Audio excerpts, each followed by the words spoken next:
गुप्त मठ का रहस्य अध्याय 1। रहस्यमयी बुलावा। रात के ठीक 12 बजे प्रसिद्ध रहस्य खोजी अजय शास्त्री को एक गुप्त पत्र मिला।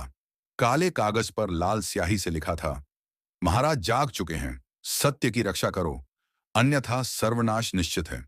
पत्र पढ़कर अजय की भौहें तन गईं। कौन था यह महाराज और सत्य की रक्षा का क्या मतलब था? अजय ने अपने दो विश्वसनीय साथियों रवि और नीलिमा को बुलाया। रवि एक जासूसी रिपोर्टर था और नीलिमा इतिहास की विशेषज्ञ। तीनों ने मिलकर पत्र की जांच की तो पता चला कि इसे काल सिद्धि मठ से भेजा गया था, एक रहस्यमयी स्थान जहां जाने वाले कभी लौटकर नहीं आते थे।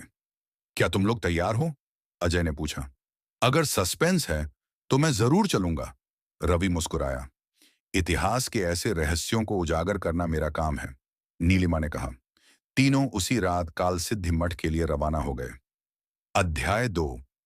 खौफनाक मठ में पहला कदम मठ के पास पहुंचते ही अजीब घटनाएं होने लगीं। हवा में बूढ़े लोगों की फुसफुसाहट गूंज रही थी।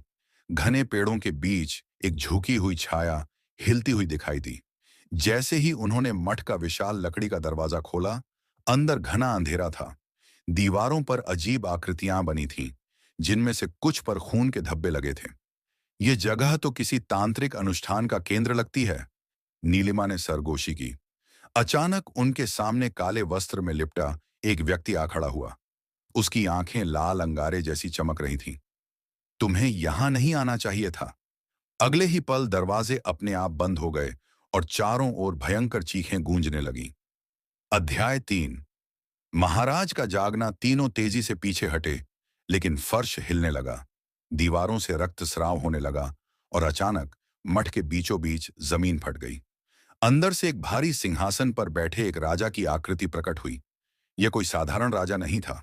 उसकी आंखों से काली धुंध निकल रही थी और उसके चारों ओर भूतियां छायाएं मंडरा रही थीं। मैं महायोगी महाराज भैरवनाथ हूं।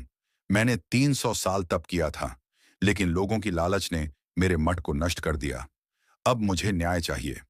अजय को समझ आ गया कि यह आत्मा बदला चाहती थी।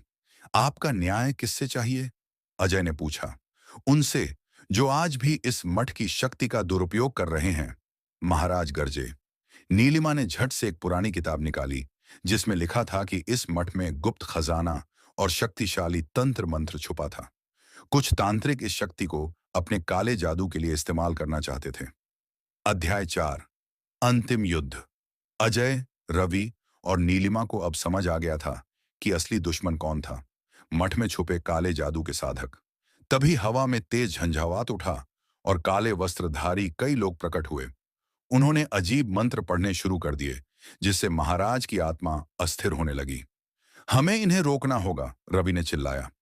अजय ने महाराज से पूछा, इनका अंत कैसे किया जा सकता है? महाराज ने कहा, रुद्राक्ष का दीपक जलाओ, तभी ये शक्ति निष्क्रिय होगी। नीलिमा ने झट से मठ के पुराने कक्ष में रखे रुद्राक्ष के दीपक को जलाया। दीपक जलते ही एक भयंकर विस्फोट हुआ और सभी काले जादूगर चीखते हुए जलने लगे। उनकी काली आत्माएं राख में बदल गईं। महाराज की आत्मा मुस्कुराई। तुमने सत्य की रक्षा की, अब मैं मुक्ति प्राप्त कर सकता हूं। अध्याय 5। रहस्य का अंत या नई शुरुआत। सुबह होते ही मठ फिर से शांत हो गया। क्या यह सच में खत्म हो गया? रवि ने पूछा। शायद, लेकिन इतिहास कभी कभी खुद को दोहराता है, अजय ने रहस्यमय स्वर में कहा। तीनों मठ से निकलकर बाहर आए, लेकिन तभी हवा में वही गूंजती हुई फुसफुसाहट फिर से सुनाई दी। यह अंत नहीं, यह तो सिर्फ शुरुआत है।